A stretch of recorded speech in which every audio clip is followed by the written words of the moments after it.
Inclinemos nuestros rostros para orar. Nuestro Padre y nuestro Dios, qué gozo hay en nuestros corazones por el privilegio que nos concedes de reunirnos en este lugar para estudiar tu santa palabra. Pedimos, Señor, que esa palabra no regrese a ti vacía, sino que haga impacto en nuestras mentes y nuestros corazones. Te ruego, Señor, que a través de tu palabra transformes nuestras vidas. Y te damos gracias por escuchar nuestra oración, pues te lo pedimos en el precioso nombre de tu Hijo, Cristo Jesús. Amén. El título de nuestro tema para hoy es Las 5 artimañas de Satanás. Y queremos comenzar nuestro estudio en el Evangelio según San Mateo, el capítulo 24 y los versículos 23 y 24. San Mateo, el capítulo 24 y los versículos 23 y 24. Nos dice aquí, hablando de lo que va a pasar en el tiempo del fin. Entonces, si alguno os dijere, mirad, aquí está el Cristo, o mirad, allí está, no lo creáis, porque se levantarán falsos cristos y falsos profetas, y harán grandes señales y prodigios, de tal manera que engañarán, si fuere posible, aún a los escogidos. Imagínense ustedes engaños tan poderosos y tan sutiles que engañarán casi inclusive a los mismos escogidos. Tienen que ser engaños muy potentes, muy poderosos.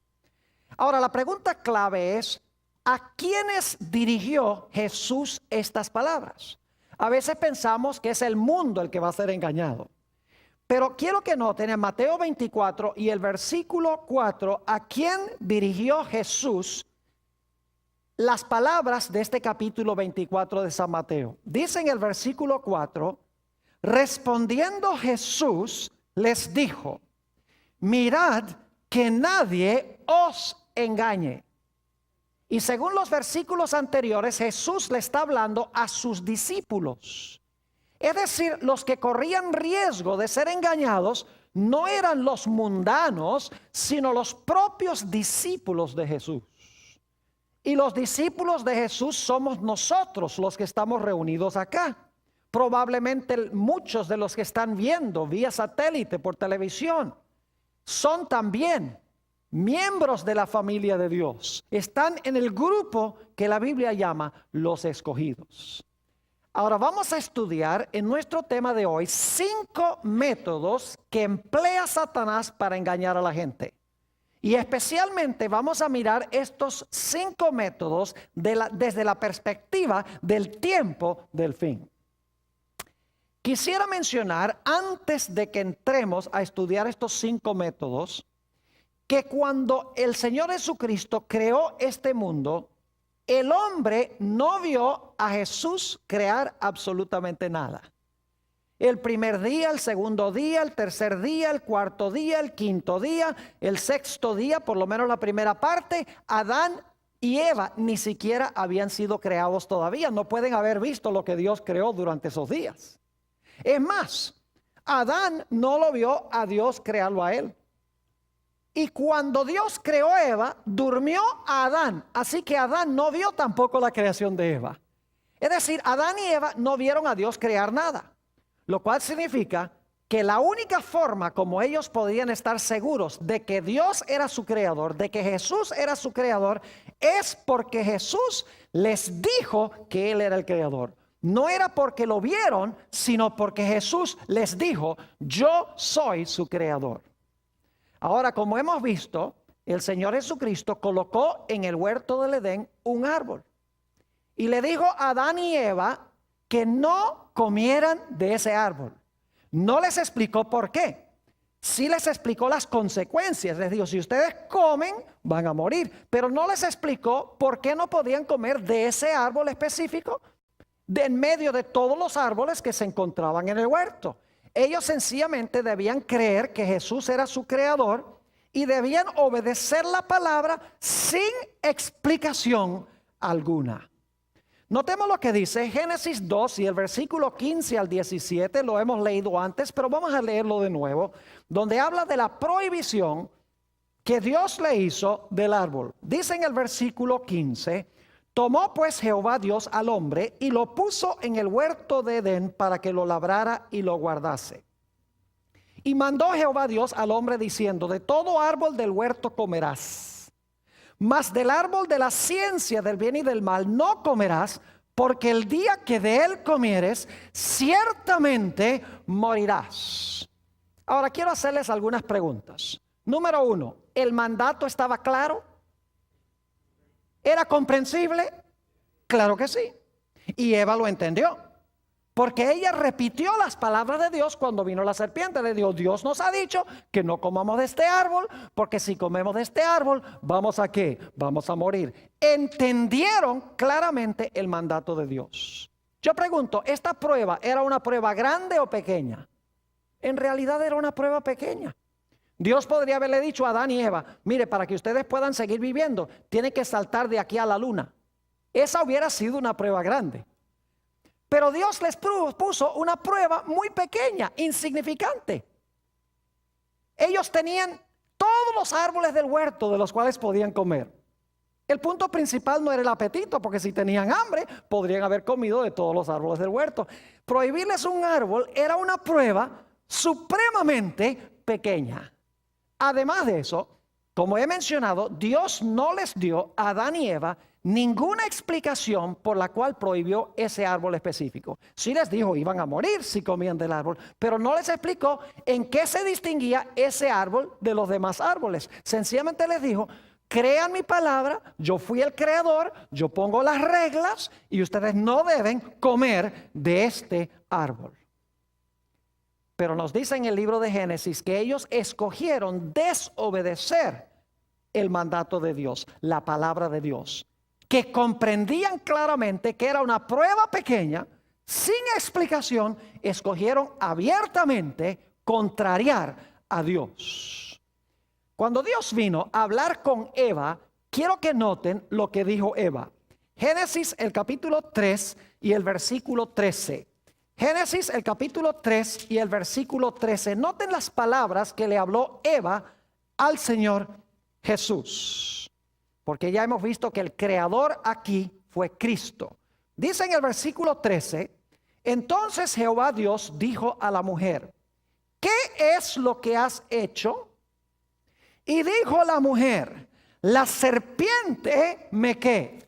La serpiente me engañó y comí. ¿Qué hizo la serpiente? La serpiente engañó a Eva. Ahora quiero preguntarles, ¿qué necesita hacer usted para engañar a alguien? ¿Alguien sabe aquí qué necesita hacer para engañar a alguien? Oh, siempre es la respuesta que la gente me da. Para engañar a alguien, usted le tiene que mentir. Pero no todas las mentiras engañan. Ahora fíjense, los que están mirando, hagamos un experimento. Yo los voy a engañar ahora a ustedes, ¿ok? Así que miren para acá. Ustedes ven este traje que yo tengo puesto. Este traje es rojo. ¿Cuál rojo ni que nada? Dice la hermana. ¿Les eché una mentira? ¿Les metí una mentira? Sí, claro que sí. ¿La creyeron? Claro que no. Porque las mentiras que engañan no son las mentirotas. Las mentiras abiertas. Las mentiras que engañan son las que más se parecen a la verdad. Y para cada verdad que Dios tiene, Satanás tiene una falsificación o un error.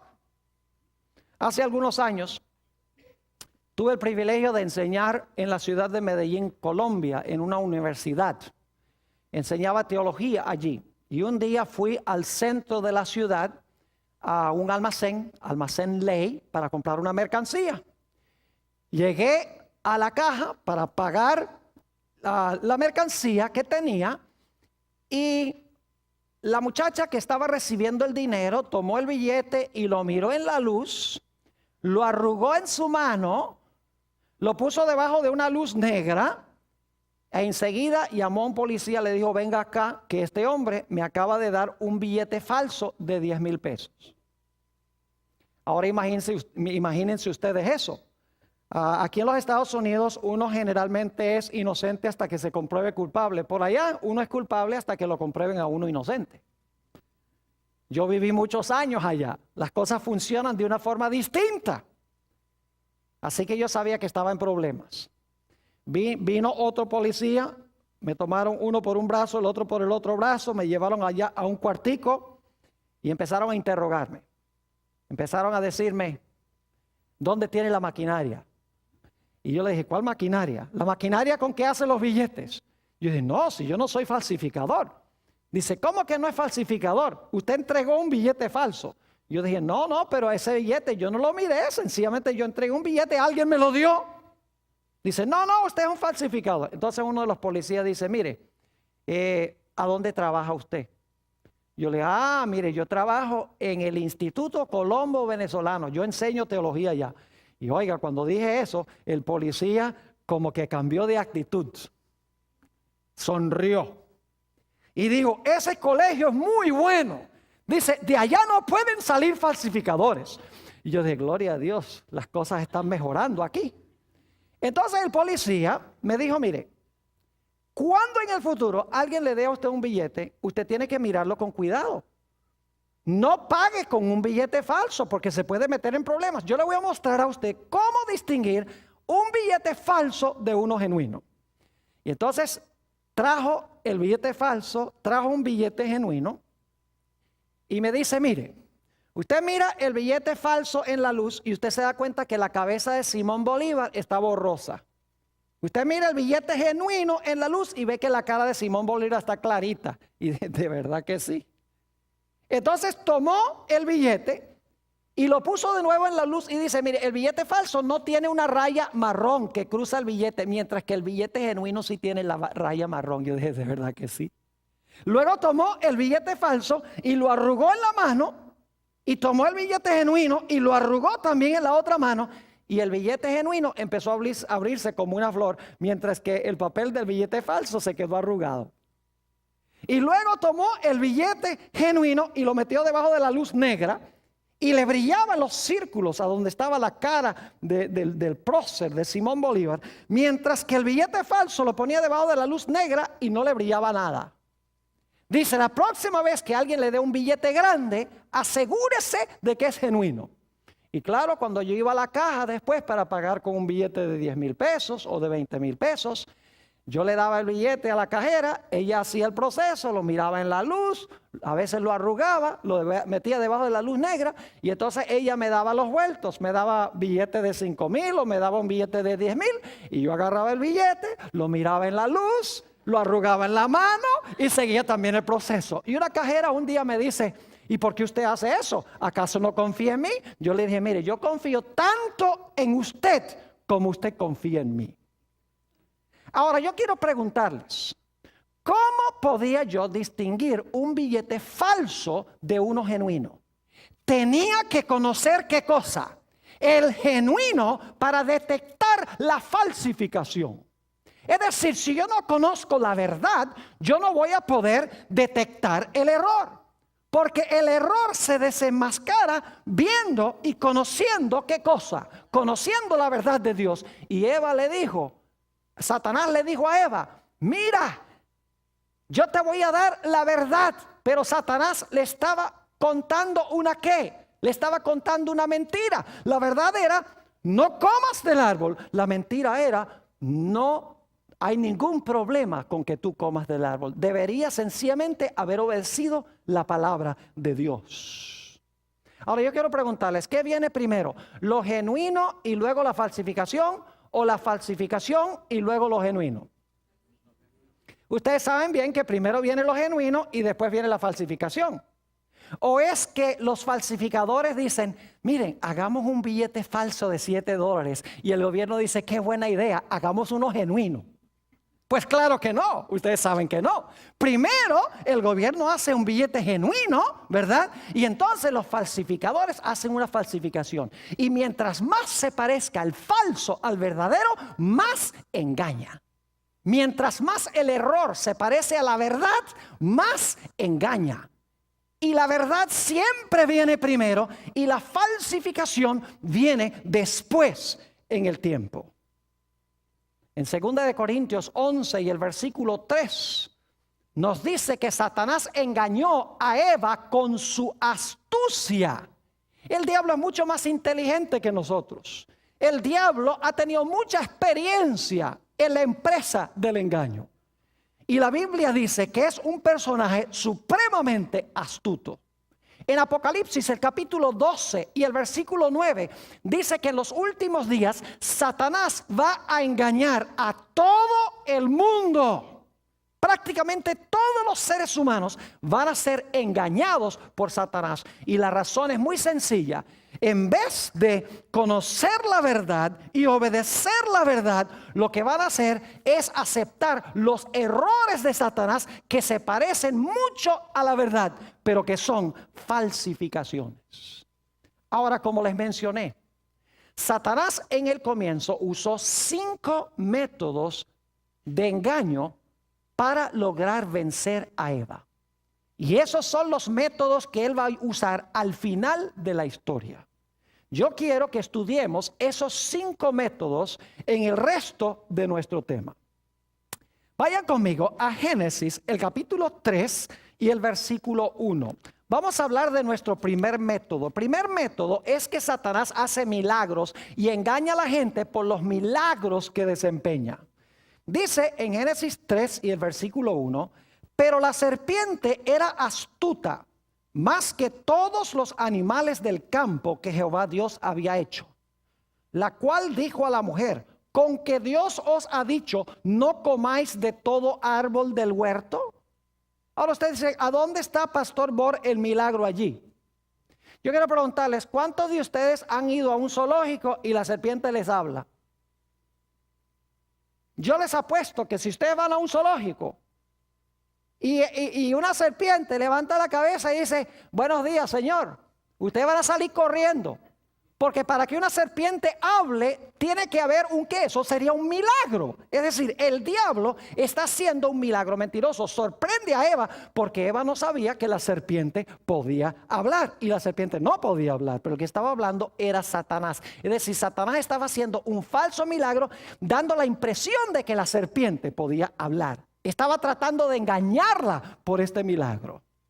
Ahora lo interesante es, escuchen bien, que la serpiente podía volar.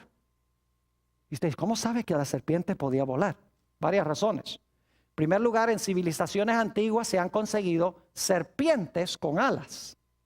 Es interesante, han conseguido serpientes con alas.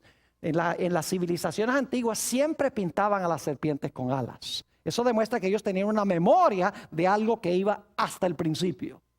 No solamente eso, sino que en Isaías 14:29 habla de serpientes con alas.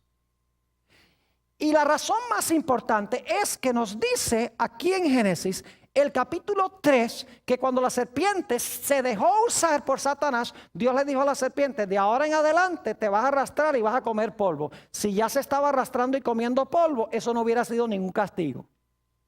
La serpiente podía volar. Y en realidad Eva esperaba que viniera una serpiente porque Dios le había dicho a Adán y Eva, miren, va a venir Satanás al huerto para tratar de lograr que ustedes pequen, para tratar de convencerlos de que coman del árbol. Y Eva, muy autosuficiente, dice, eso no hay ningún problema. Cuando se aparezca esa serpiente, cuando se aparezca ese ángel, inmediatamente yo voy a saber que es el ángel caído si él nos dice que comamos del árbol. Lo que pasa es que Eva no contaba con la astucia de Satanás.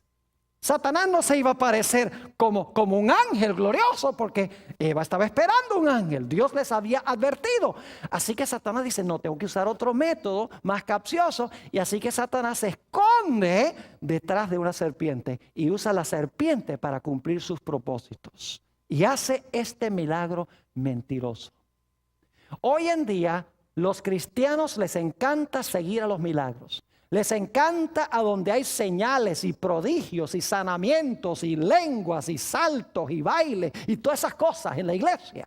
Les encanta donde hay cosas sobrenaturales que están pasando en la iglesia. Pero saben ustedes que no todos los milagros son de Dios. Lo vemos a partir de Génesis 3 y el versículo 1, que hay milagros mentirosos. La serpiente no podía hablar. Satanás le dio la apariencia de la facultad de hablar. Ahora vayan conmigo al Evangelio según San Juan, el capítulo 6 y el versículo 2. San Juan, el capítulo 6 y el versículo 2. Aquí encontramos que Jesús está haciendo su obra entre las muchedumbres. Y quiero que noten por qué las muchedumbres seguían a Jesús. Dice en el versículo 2, y le seguía gran multitud. ¿Por qué le seguían?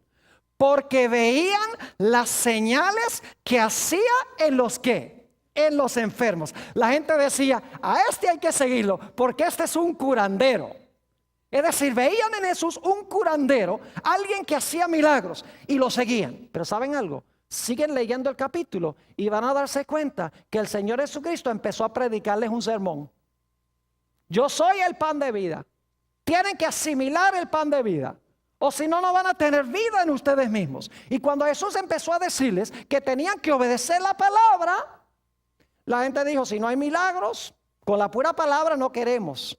Y cuando llegamos al final del capítulo, si van conmigo al versículo 66, interesante que es Juan 6:66. O sea, Juan 666. Es una coincidencia, pero van a recordar el versículo ahora para siempre. Juan 6 y el versículo 66, cuando Jesús empezó a hablar la palabra, ya la gente no quería saber más de Jesús porque no había milagros. Dice en el versículo 66, desde entonces muchos de sus discípulos volvieron atrás y ya no andaban con él. Si no había milagros, la gente no quería saber de Jesús. Cuando predicaba la palabra y le decía a la gente que debía obedecer la palabra, la gente no quería nada que ver con Jesús. Y lo mismo sucede hoy en gran medida en el mundo cristiano, este fenómeno. Noten lo que dice Segunda de Tesalonicenses, el capítulo 2 y el versículo 9. Aquí está hablando de la obra del anticristo al final de la historia, del que se va a hacer pasar por Cristo. Noten lo que va a hacer según Segunda de Tesalonicenses, el capítulo 2 y el versículo 9. Dice, inicuo, cuyo advenimiento es por obra de Satanás. Es decir, el anticristo va a venir por obra de Satanás. Y ahora escuchen, con gran poder y señales y prodigios mentirosos. ¿Qué va a hacer el anticristo? Dice aquí, va a obrar con poder, señales y prodigios mentirosos para engañar a la gente. Dice en el versículo 10, y con todo engaño de iniquidad para los que se pierden. Es decir, en los últimos días, el anticristo va a hacer grandes milagros, señales y prodigios con el fin de engañar a la gente. Ahora quiero que vayamos a el libro de Hechos de los Apóstoles, el capítulo 2 y el versículo 22. Hechos, el capítulo 2 y el versículo 22. Este versículo guarda una relación muy estrecha con lo que acabamos de leer de Segunda de Tesalonicenses 2. Hechos, el capítulo 2 y el versículo 22. ¿Ustedes recuerdan esas tres palabras de Segunda de Tesalonicenses? Vamos a repasar esas tres palabras claves allí en Segunda de Tesalonicenses, el capítulo 2. Quiero que noten, porque es muy importante, las mismas tres palabras se usan en Hechos 2:22. Fíjense, las tres palabras son poder, señales y prodigios. Poder, señales y prodigios, pero mentirosos.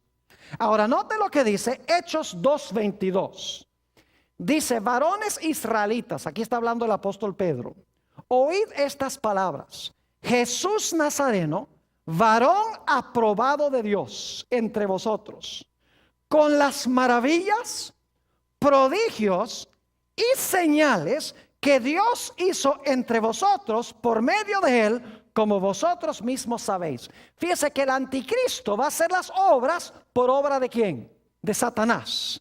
Ahora, aunque la traducción no es la misma de estas tres palabras griegas, en el idioma original en que fue escrito el Nuevo Testamento, en Hechos 2:22 y en Segunda de Tesalonicenses 2:9, las palabras son idénticas.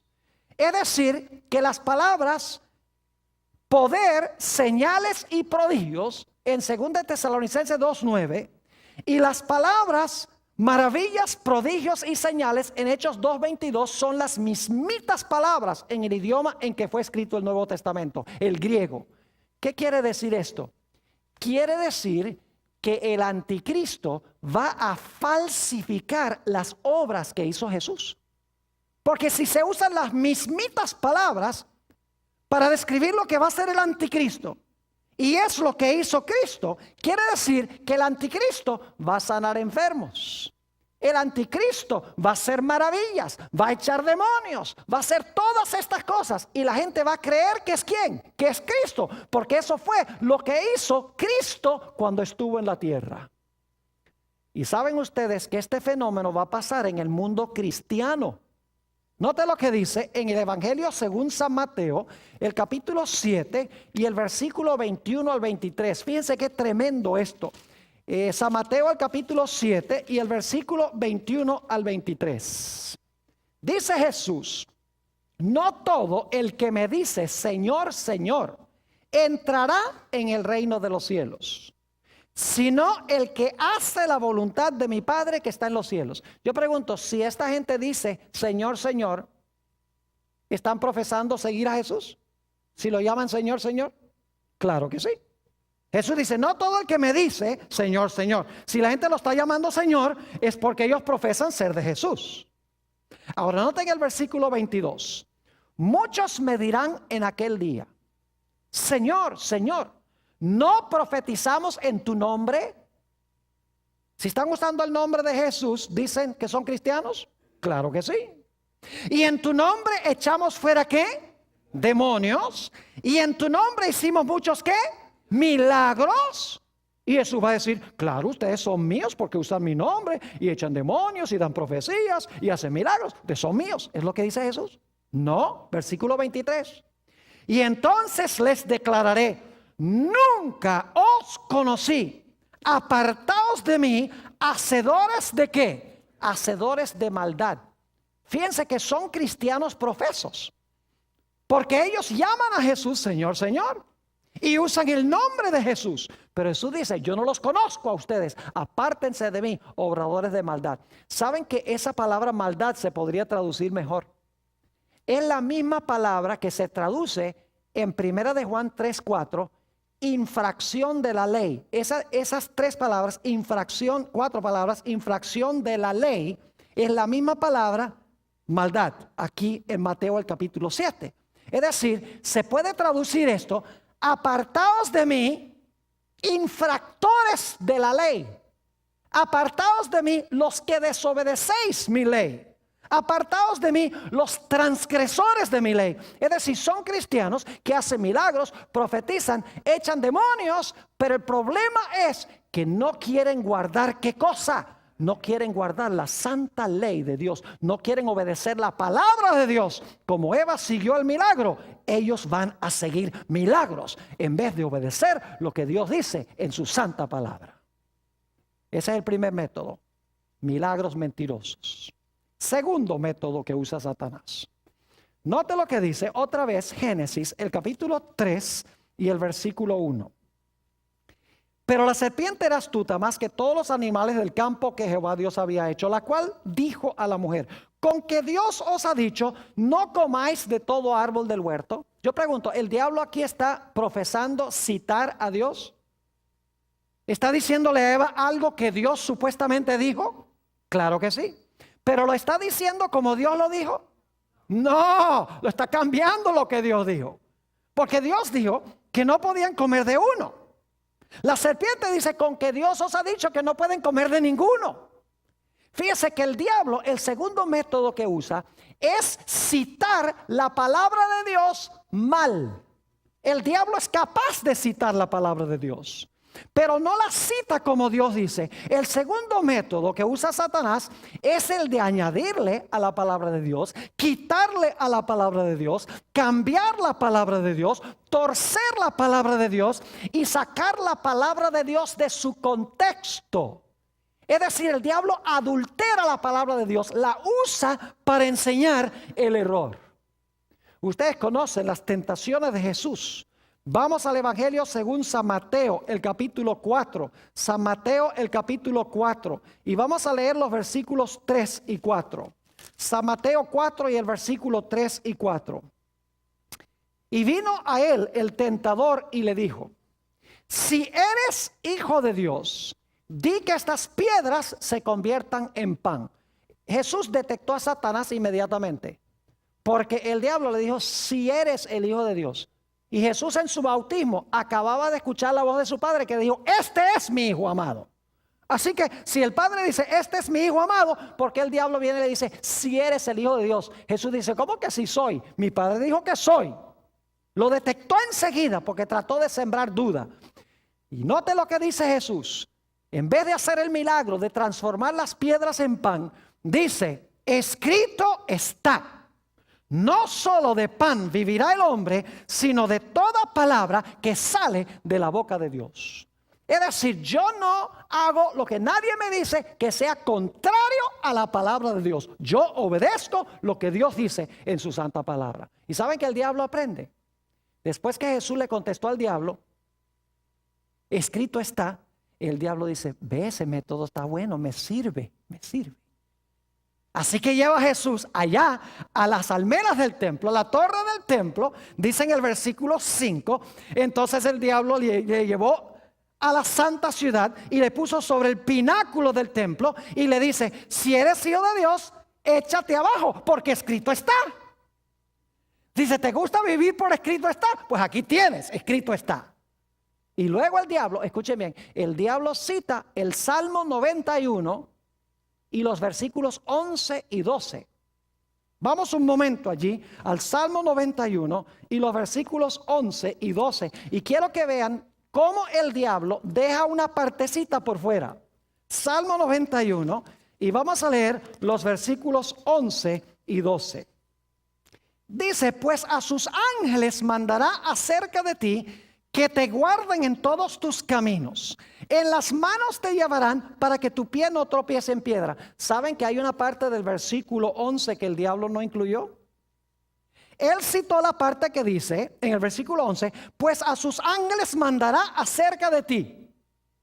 Pero la parte que no incluyó es que te guarden en todos tus caminos. Es decir, para que ellos te mantengan obediente a Dios en los caminos de Dios. Esa parte no la incluyó.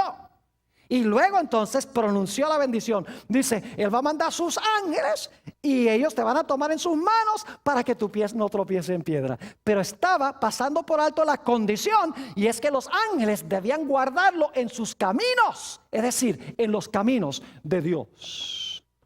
Así que el Señor Jesucristo detectó a Satanás inmediatamente. Lo que Satanás estaba tratando de hacer, dejando una parte del versículo por fuera, escuchen bien, era engañar a Jesús para que cometiera el pecado de la presunción. ¿Sabe lo que es la presunción? La presunción es reclamar las promesas de Dios en desobediencia. Es decir, pedir que Dios nos bendiga mientras lo estamos desobedeciendo. Les doy un ejemplo.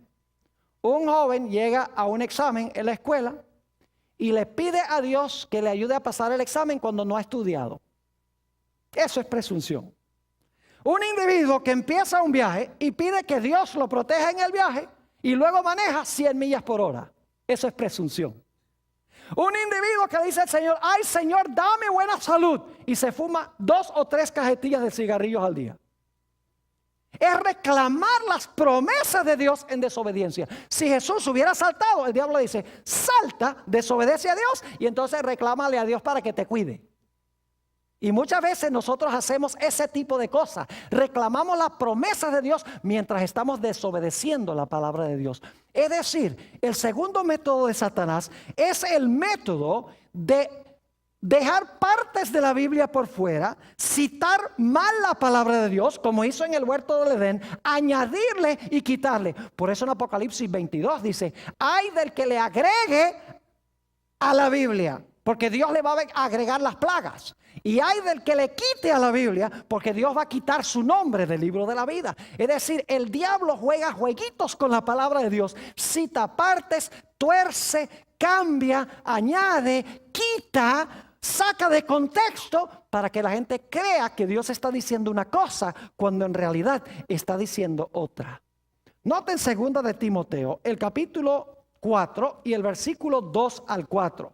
2 de Timoteo, el capítulo 4 y los versículos 2 al 4. Fíjense lo que va a hacer Satanás en los últimos días, incluyendo a los que profesan ser ministros de Dios. Dice allí en 2 de Timoteo, el capítulo 4 y empezando en el versículo 2, el apóstol Pablo le está hablando a Timoteo, que prediques la palabra. ¿Que prediques qué cosa? Que prediques la palabra, que instes a tiempo y fuera de tiempo. ¿Por qué es que Timoteo debía predicar la palabra? Escuchen bien. Redarguye, reprende, exhorta con toda paciencia y doctrina. Ahora va a dar la razón. Porque vendrá tiempo cuando no sufrirán la sana doctrina, sino que teniendo comezón de oír, se amontonarán maestros conforme a sus propias concupiscencias y apartarán de la verdad el oído y se volverán a las fábulas. Dice que en los últimos días va a haber gente que tiene comezón de oír y se van a amontonar maestros que les enseñen lo que quieren oír. Es decir, tienen piquiña en los oídos. Y entonces le dicen al maestro, mira, tú estás dispuesto de rascarme la oreja. Es decir, enséñame lo que yo quiero oír. Y si el maestro dice, sí, yo te enseño lo que tú quieres oír, entonces dice, entonces enséñame. Es decir, en los últimos días Dios insta a sus ministros que prediquen la palabra, porque va a venir el tiempo en que la gente no va a tolerar sufrir, como dice aquí, la sana doctrina. Van a querer apartar de la verdad del oído y seguir las fábulas, porque quieren vivir de acuerdo a sus propias concupiscencias o de acuerdo a sus propias pasiones. Un ejemplo de esto es que en el mundo cristiano muchos ministros hoy en día enseñan que el cristiano no tiene que guardar la ley de Dios, porque estamos bajo la gracia. Dicen, no, el cristiano está bajo la gracia, no tiene que guardar la ley. Nosotros no estamos bajo la ley, seguimos lo que dice el Espíritu Santo. Ustedes lo han oído. Y suena muy bonito. Y usan mayormente los escritos del apóstol San Pablo. Ahora, ¿saben ustedes que el apóstol Pablo escribió algunas cosas bien difíciles de entender? Vamos a notar en 2 de Pedro, vamos a 2 de Pedro, el capítulo 3 y el versículo 15 al 17. 2 de Pedro 3, 15 al 17. El apóstol Pablo no siempre escribe cosas fáciles de comprender. Tenemos que admitir eso. Dice allí en 2 de Pedro, el capítulo 15 y capítulo 3, perdón, y el versículo 15. Y tened entendido que la paciencia de nuestro Señor es para salvación, como también nuestro amado hermano Pablo, según la sabiduría que le ha sido dada, os ha escrito, casi en todas sus epístolas, hablando en ellas de estas cosas, es decir, de la salvación. Ahora escuchen bien, entre las cuales hay algunas difíciles de entender. ¿El apóstol Pablo escribió cosas difíciles de entender? ¿Cómo no? Pero ¿le va a echar Pedro la culpa a Pablo? No, sigue diciendo, las cuales los indoctos e inconstantes que tuercen, como también las otras escrituras, para su propia perdición. Es decir, porque el apóstol Pablo escribió cosas complicadas, Pedro no le echa la culpa a Pablo, sino que dice, la culpa la tienen los que no estudian con cuidado. Los indoctos tuercen lo que escribió Pablo y tuercen también las demás escrituras.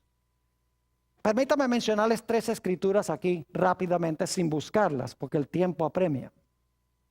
Romanos 3:28, el apóstol Pablo dice, concluimos pues que el hombre es justificado por la fe sin las obras de la ley. Entonces algunos dicen, ve, es pura fe y nada de obras. Pero si tan solo leyeran el versículo 31 del mismo capítulo, el apóstol Pablo dice, entonces ¿qué? ¿Invalidamos la ley por la fe? Dice, en ninguna manera, antes establecemos la ley. Así que el apóstol Pablo dice que no somos justificados por guardar la ley, Pero dice que cuando recibimos a Jesús, vamos a guardar la ley. Se establece la ley, en otras palabras. Si la gente tan solo leyera el contexto, entenderían lo que Pablo está diciendo. Otro texto que usan mucho para decir que no necesitamos guardar la ley porque estamos bajo la gracia es Romanos 5:20, donde el apóstol Pablo dice que donde abundó el pecado, sobreabundó la gracia. Y la gente dice, ve, donde abunda el pecado, sobreabunda la gracia. Y algunos inclusive me han dicho, peca mucho para que sobreabunde la gracia. Y yo digo, qué cosa tan ridícula. Pero lo único que yo les digo a estas personas es, mira, está bien, tú estás leyendo Romanos 5:20. Quiero pedirte por favor que me leas Romanos 6:1. Y quiero leer Romanos 6 y el versículo 1 para que vean que el contexto es clave. Dice en Romanos 6:1, ¿qué pues diremos? ¿Perseveraremos en pecado para que la gracia abunde? En ninguna manera, porque los que hemos muerto al pecado, ¿cómo viviremos aún en él? Así que el apóstol Pablo no está diciendo que porque hay mucha gracia debemos pecar mucho. Dice, no debemos perseverar en el pecado. Otro texto favorito es Romanos 6:14, donde el apóstol Pablo dice, porque el pecado no se enseñoreará de vosotros, pues no estáis bajo la ley, sino bajo la gracia. Y los cristianos dicen, yo no estoy bajo la ley, estoy bajo la gracia. Como si uno pudiera ahora desobedecer la ley porque uno está bajo la gracia. Lo único que yo le digo a esta gente es, por favor, lee el siguiente versículo. Nota lo que dice el versículo 15. ¿Qué pues? ¿Pecaremos porque no estamos bajo la ley, sino bajo la gracia? ¿Qué dice el apóstol San Pablo? En ninguna manera. Ahora debemos avanzar rápidamente al tercer método que usó Satanás. Primer método, milagros. Segundo, milagros mentirosos. Segundo método, un uso indebido de la palabra de Dios. Método número 3. Este es peligrosísimo. Es seguir nuestra razón, nuestra lógica, nuestra mente y nuestras emociones en vez de obedecer la palabra de Dios. Por ejemplo, en Romanos el capítulo 12 y el versículo 9, hoy en día a los cristianos les gusta hablar mucho del amor, ¿no es así? Dice, lo importante es el amor, no la ley. Desde que tengamos amor, en realidad eso es lo único que importa en la iglesia. Y yo digo amén, siempre y cuando se entienda lo que es amor. Yo pregunto, ¿el amor se puede fingir? ¿No se puede fingir el amor? ¿Nunca han visto ustedes a un joven, un galán de esos que conquista a esta mujer? Se viste bien y la trata como una reina. Y luego cuando se casan, no hace sino maltratarla. ¿Eso es amor qué? Fingido. ¿El amor se puede falsificar? Claro que se puede falsificar. Y en la iglesia hay mucho amor falso, nada más porque la gente se siente bien y porque se abraza y todo. Dicen eso es amor. La Biblia tiene la definición clara en cuanto es el amor. El apóstol San Pablo dice en Romanos 12 y el versículo 9 que vuestro amor sea sin ¿qué? Sin fingimiento. Es decir, el amor se puede ¿qué? Fingir. Ahora, ¿qué es el amor? En Romanos 13 y el versículo 10, el apóstol San Pablo dice que el amor es ¿qué cosa? El cumplimiento de la ley. Es decir, la ley define lo que es el amor. Y una persona que dice lo importante es el amor y no la ley, no sabe lo que está diciendo. Porque el amor verdadero es cumplir la ley de Dios. Si usted ama a su prójimo, no le va a robar la esposa. Si usted ama a su prójimo, no le va a robar sus posesiones. Si usted ama a su prójimo, no le va a dañar la reputación. Si usted ama a sus padres, los va a tratar bien. Si usted ama a Dios, usted no va a tener otros dioses. Es decir, la ley define lo que es amor verdadero. ¿Me están entendiendo lo que estoy diciendo? Ahora vamos a Génesis 3 y el versículo 5 para que ustedes vean cómo Satanás usó este método de que la gente siga sus emociones y su lógica en vez de seguir la palabra de Dios. Génesis 3 y el versículo 4. Vamos a empezar con el 4 y el 5. Entonces la serpiente dijo a la mujer, no moriréis. Dios dice, si comen del árbol, ¿van a qué? Van a morir. Ahora el diablo viene y dice, no van a morir. Está diciendo que Dios es ¿qué cosa? Mentiroso. Dios te dijo que ibas a morir, pero tú no vas a morir. Ahora yo pregunto, ¿qué pensamiento creen a ustedes que les surgió en la mente de Eva cuando el diablo le dijo, Dios les dijo a ustedes que si comen del árbol van a morir, pero yo les digo que Dios es mentiroso, no van a morir? ¿Qué pensamiento creen que le surgió en la mente a Eva? Yo sé cuál le surgió. Eva ahora piensa y dice, bueno, si no vamos a morir, ¿por qué nos dijo Dios que sí nos íbamos a morir? ¿Por qué nos mintió Dios? Y el diablo tenía preparada la respuesta, porque él sabía que cuando él dice, Dios les mintió de que van a morir cuando coman del árbol, Eva entonces dice, entonces si no vamos a morir, ¿por qué Dios nos dijo que sí nos íbamos a morir? El diablo dice, ahora te voy a explicar. Versículo 5, perdón. Sino que Dios sabe que el día que comáis de él, serán abiertos vuestros ojos y seréis como ¿qué? Como Dios, sabiendo el bien y el mal. ¿Sabe lo que Satanás le está diciendo a Eva? Le está diciendo, mira, piensa. No escuches nada más lo que te dice Dios. Dios dice que vas a morir. ¿Y tú te vas a comer ese cuento? No. Dice, piensa. Piensa por qué Dios te dijo que no comieras del árbol. No es porque vas a morir. Yo te voy a explicar por qué. Es porque Dios en cierta ocasión comió de este árbol y cuando comió de este árbol se hizo Dios. Y entonces cuando él descubrió los poderes que da comer de este árbol, él dice, yo no puedo permitir que más nadie coma del árbol porque ellos van a ser dioses también y yo solo quiero ser Dios. Así que desde ese momento en adelante, cualquier ser que se aparecía por ahí, Dios le decía, mira, no comas de ese árbol porque te vas a morir. Pero en realidad Dios estaba diciendo, no comas del árbol porque yo no quiero que tú seas como yo. ¿Están entendiendo lo que está haciendo Satanás? Está llevando a Eva a buscar otra explicación para la prohibición de Dios. Y Eva se comió el cuento, dice, ve, suena lógico. Ahora sé por qué. Dios no nos dijo que por qué no podíamos comer de este árbol. Ahora tengo la explicación. No es porque Dios cree que vamos a morir, no es por amor a nosotros, sino porque Dios no quiere rivales. Dios no quiere otro Dios que ande por ahí. Dios es egoísta. Es decir, el diablo empezó a jugar juegos con la mente de Eva. Y ella siguió su razonamiento, su lógica, sus emociones, en vez de seguir lo que Dios dijo en su palabra. Saben que la Biblia dice que el amor de Dios es que guardemos sus mandamientos. Primera de San Juan, el capítulo 5 y el versículo 3.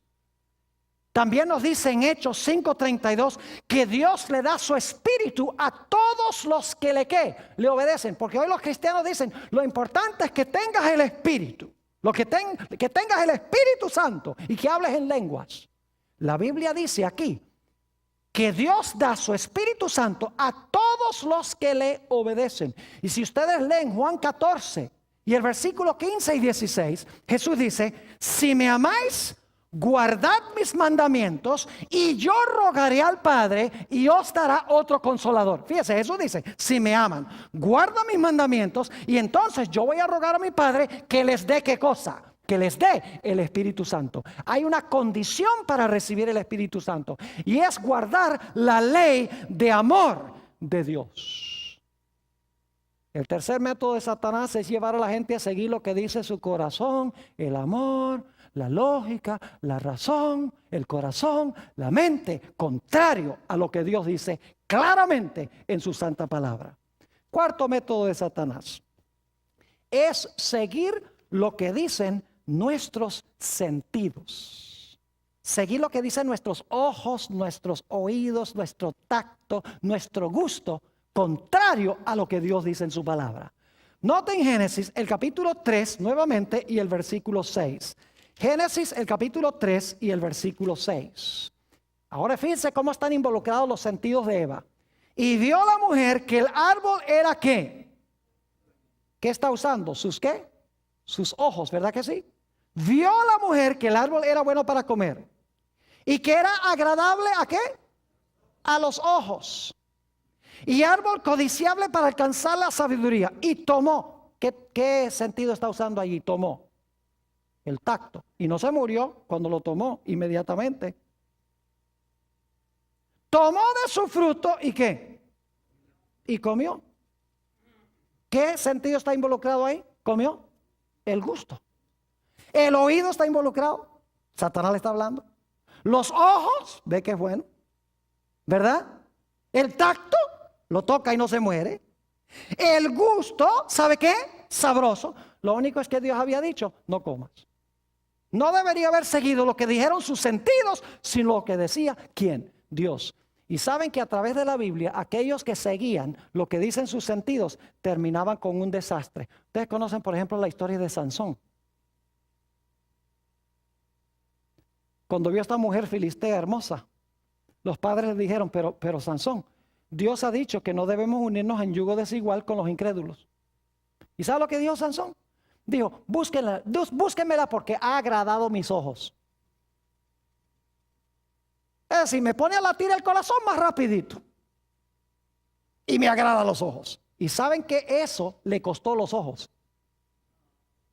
Le costó los ojos. Porque le fueron sacados los ojos. ¿Cuán diferente José en Génesis 39:9? Ustedes tienen el texto ahí en sus hojas. Donde ve a esta esposa de Potifar, hermosa también, porque no se iba a casar con una mujer fea teniendo tanto poder. Y cuando ella trata de convencer a José de que tenga relaciones sexuales con ella, ¿qué es lo que dice José? José dice, ¿cómo puedo yo cometer este grave pecado contra mi Dios? Es decir, José guiaba su vida, ¿por qué cosa? Por la ley de Dios. El mandamiento que dice, no cometerás adulterio. Él dice, yo te veo, eres muy bonita. Me pones a latir más rápido el corazón. Pero el problema es que Dios ha dicho, no cometerás adulterio. Tú eres esposa de otro. Vivía por la ley de Dios, porque amaba a Dios. Cuán diferente David cuando salió al balcón del palacio, y está en la lista de textos, 2 Samuel 11:2, donde sale al balcón y ve a esta mujer Betsabé allá bañándose desnuda. Y el pecado de él tuvo 4 pasos. Dice que la vio, la siguió viendo y la codició. Y luego, después que la codició, la tomó. Y luego que la tomó, trató de esconder lo que había hecho. El pecado siempre sigue este proceso. Aún en Génesis, Eva vio, codició el fruto, lo tomó y luego se escondió. Esa es la forma como el pecado funciona. Los grandes héroes de la Biblia no se regían por lo que decía sus sentidos, sino por lo que dice la santa palabra de Dios. Ahora necesitamos ir al quinto método que usó Satanás. Se encuentra nuevamente en Génesis, el capítulo 3. Génesis, el capítulo 3. Y vamos a leer el versículo 6. Nuevamente, la última parte especialmente dice, y vio la mujer que el árbol era bueno para comer, y que era agradable a los ojos, y árbol codiciable para alcanzar la sabiduría, y tomó de su fruto, y ahora escuchen, y comió, y dio también a su marido, el cual comió así como ella. ¿Por qué pecó Adán? Porque fue tentado ¿por quién? Por Eva. El quinto método de Satanás es llevar a gente a tentar a otra gente. No siempre tiene que ser el diablo que tienta directamente, sino que usa gente para tentar a otra gente. Y saben que nos dice en 1 Timoteo 2:14 que Adán no fue engañado. Adán no fue engañado. Eva fue engañada. Adán sabía muy bien lo que estaba haciendo, pero Adán amó más a Eva que a Dios. Adán dijo, mira, tú comiste, te vas a morir. Yo te amo tanto a ti que yo no puedo vivir sin ti. Yo voy a comer también y estoy dispuesto a morir contigo. Es decir, Adán amó más a Eva que lo que amó ¿a quién? A Dios. Y por lo tanto se dejó influenciar por ella. ¿Saben ustedes que la Biblia nos dice en Mateo el capítulo 10 y el versículo 34 al 37 que va a venir el día también en que nosotros tenemos que tomar la elección de seguir lo que dicen inclusive nuestros familiares o de obedecer lo que dice Dios? Note lo que dice San Mateo rápidamente, el capítulo 10 y el versículo 34 al 37. San Mateo 10 y el versículo 34 al 37. No penséis que he venido para traer paz a la tierra. No he venido para traer paz, sino espada. La espada representa ¿qué cosa? La palabra de Dios. Porque he venido para poner en disensión al hombre contra su padre y a la hija contra su madre, y a la nuera contra su suegra, y los enemigos del hombre serán los de su propia casa. Es decir, por escoger la verdad, en vez de escoger lo que dicen los demás, nos haremos ¿qué cosa? Nos haremos de enemigos. Así que el diablo usa 5 métodos. 1, milagros mentirosos. 2, mal uso de la santa palabra de Dios. Número 3, llevarnos a seguir lo que dice el corazón y la lógica, el razonamiento. 4, obedecer lo que dicen nuestros sentidos. Y 5, escuchar lo que dicen los demás. Dios lo que quiere que nosotros hagamos es sencillamente conocer la palabra y obedecer la palabra. El apóstol San Pablo nos dice que en los últimos días, escuchen bien, se van a perder muchos porque no tuvieron el amor de la verdad para que pudieran ser salvos. Y en San Juan 17:17 dice que es la verdad. Dice, santifícalos en tu verdad. Tu palabra es que tu palabra es verdad.